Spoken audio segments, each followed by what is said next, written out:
जय हिंद दोस्तों। आज का वीडियो बहुत ही ज़्यादा इम्पोर्टेंट है सीईटी के विद्यार्थियों के लिए। भले ही वो सीईटी 12th लेवल की तैयारी कर रहे हो या फिर सीईटी स्नातक लेवल की, ये वीडियो दोनों के लिए ही बराबर इम्पोर्टेंट है। इम्पोर्टेंट क्यों है? क्योंकि इस वीडियो में हम बात करने वाले हैं कि कितने लोगों को पास किया जाएगा, कितने स्टूडेंट को पास किया जाएगा। क्योंकि बहुत सारे इसके रिगार्डिंग डाउट्स है कि भाई टोटल पदों का 15 गुना या फिर प्रत्येक पोस्ट का 15 गुना, अलग अलग टाइप के अलग। और उसके बाद भी अगर मान लो कि अगर जैसे कि किसी में RSCET मांगा है तो किसी के पास RSCET सर्टिफिकेट नहीं है, ठीक है, तो और जो 15 गुना पास किए उसमें से वो बराबर कैंडिडेट नहीं मिल रहे उनको, तो क्या करेंगे? तो ऐसे बहुत सारे डाउट है। तो उन सभी का मैं आपका जो डाउट है वो क्लियर इस वीडियो में करने वाला हूँ। पहले तो समझिए मेन टॉपिक किस पे बात करने वाला है। देखो, मेरे पास 2-3 कमेंट है इस टाइप के कि सर फॉर एग्जांपल कि भाई अपन बात करते हैं स्नातक लेवल की, ठीक है, चूँकि अभी तक 12वीं लेवल सीनियर सेकेंडरी लेवल के पदों का विवरण दिया हुआ नहीं है, इसलिए मैंने एग्जाम्पल के लिए स्नातक लेवल को लिया है, ठीक है। बाकी समझना तो दोनों को ही है, भले वो 12th वाले हो या फिर स्नातक वाले, कि भाई टोटल पद इसमें देखो, संभावित पद टोटल कितने हैं?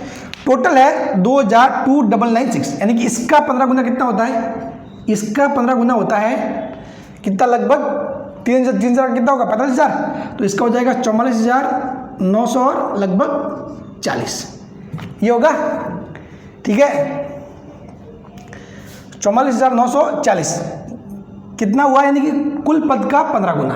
अब डाउट ये है कि सर फॉर एग्जाम्पल कि यदि जैसे कि प्लाटून कमांडर का जो एग्जाम हो रहा है, ठीक है, तो प्लाटून कमांडर के लिए ये टोटल पदों के 44,940 पास किए जाएंगे, फिर इसका 15 गुना, समझ गए?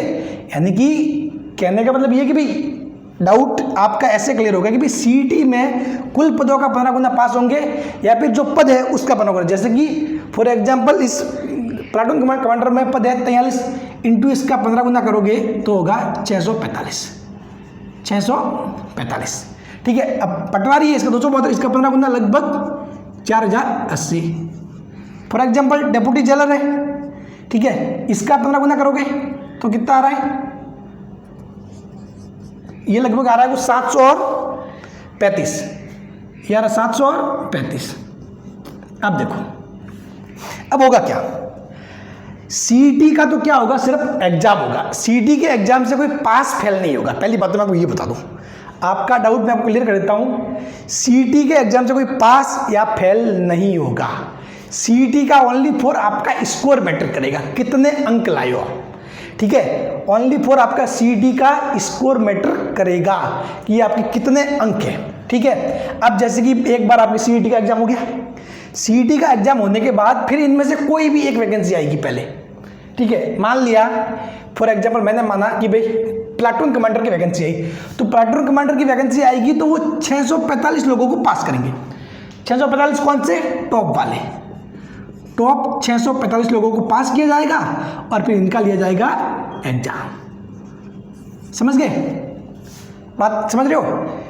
645 वालों को पास किया जाएगा और इनका लिया जाएगा एग्जाम। लेकिन ऐसा नहीं कि इनका डायरेक्टली एग्जाम लिया जाएगा, नहीं, इनसे भी फिर से फॉर्म भरवाया जाएगा। यानी कि अब जब फॉर्म निकलेगा उसके बाद कि भी हाँ प्लाटून कमांडर की वैकेंसी आई है, फॉर्म अप्लाई हो रहे हैं, ठीक है, तो उसमें वो एक मापदंड निश्चित करेंगे ताकि लोग 15 गुना में शामिल होगी। जिसके भी सीईटी में इतने मार्क्स से ज़्यादा है, ठीक है, वो इसमें फॉर्म भर पाएंगे। ताकि वो मार्क्स कैसे डिसाइड होंगे? वो इसी बेस पर डिसाइड होंगे कि वो आपको टोटल पद का 15 गुना मिल जाए, ठीक है। अब फॉर एग्जाम्पल कि भाई ये पटवारी जल संसाधन विभाग है, ठीक है, नॉर्मल वाला नहीं है। अपने जो नॉर्मल पटवारी है वो नहीं है, ये जल संसाधन विभाग का पटवारी है, ठीक है। इसके 272 पद है, इसके 15 गुना 4,080 लोगों को भाई पास करना है। अब इसमें RSCET भी है, ठीक है। अब फॉर एग्जाम्पल ये क्या करेंगे? पहले तो टॉप 480 लोगों को पास करेंगे, टॉप 4,080 लोगों को पास करेंगे। लेकिन चूंकि इसमें क्या क्या चीज़ें मांग रहे हैं? इसमें आपको RSCET सर्टिफिकेट मांग रहे हैं साथ में, ठीक है, या फिर RSCET नहीं है तो उसके अलावा कुछ और भी डिप्लोमा या इंजीनियरिंग चीज़ें वो चाहिए, ठीक है। लेकिन मान लो जो 4,080 जो टॉप पास हुए उनमें से जरूरी थोड़ी है कि सभी के पास ये चीज़ें हो, नहीं ना। इन 4,080 में से हो सकता है लगभग 1,000 के आसपास तो लोग ऐसे होंगे जिनके पास ओनली फॉर स्नातक है, उसके अलावा कोई और डिप्लोमा या RSCGD या फिर इंजीनियरिंग वगैरह कुछ भी चीज़ नहीं है, तो ये तो फॉर्म भरने के योग्य नहीं होंगे। ठीक है, तो ये क्या करेंगे, थोड़ा सा अपनी मेरिट और गिराएंगे और फिर और पास करेंगे। कुल मिला के ये मतलब 4000 5000 के आसपास बच्चों को लेंगे, फिर उसके बाद उनका एग्जाम करवाएंगे। तो बात समझ गई?